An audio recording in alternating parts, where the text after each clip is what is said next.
মেজাজটা কেমন খারাপ হয়। ও হচ্ছে আমার কালকে যে লোকেশন দিচ্ছে আমি ওই লোকেশনে এসে ওয়েট করতেছি প্রায় আধা ঘন্টা। দেন হচ্ছে ও আসতে দেরি করছে। এখন মেইন গেটের সামনে ছবি দিয়ে আমাকে বলতেছে মেইন গেটে মুভ করতে। মানে ছবি যে তুলবো, ছবি তোলার মুড চলে গেছে। আসসালামু আলাইকুম and welcome back to my new video. এটা অ্যাকচুয়ালি কোনো ভ্লগ না, আমি টাইম পাস করতেছি। আমাদের এক স্টুডেন্ট, ওরা নিউ বিয়ে করছে, তো ওদের জন্য আমি এখন আউটডোর ফটোশ্যুট করব। ওরা আমাকে বুকিং দিছিল, ইভেন টাইমও সেট করছে বিকাল 4টার সময়। এখন বাজতে গেছে হচ্ছে 4:15। তো আমি এখনও ওয়েট করতেছি ওদের জন্য, ওরা এখন স্পটে এসে পৌঁছায় নাই।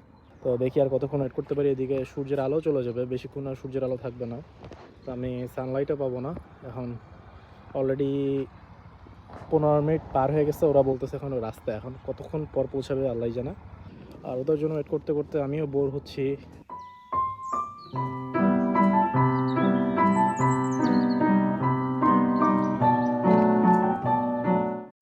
মেজাজটা কেমন খারাপ হয়।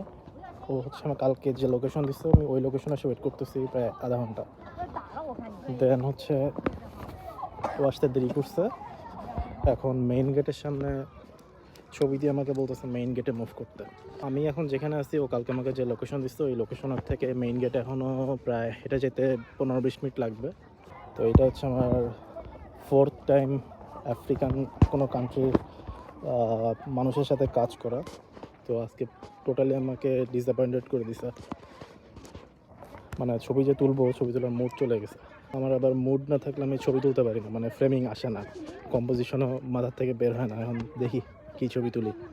আস্তে আস্তে মুড ভালো করার ট্রাই করতেছি। পিছনে ওরা দুইজন। এখন আবার ভিতরের দিকে যাচ্ছি, আমাকে ভিতরের থেকে বাইরে আনছে, বাইরের থেকে আবার ওদেরকে নিয়ে ভিতরে ঢুকতেছি। তো মাঝখানে প্রায় 40 মিনিটের মতো একটা টাইম গ্যাপ হয়ে গেছে। তো 40 মিনিট হচ্ছে ওয়েস্ট না করলে ওরা পারতো।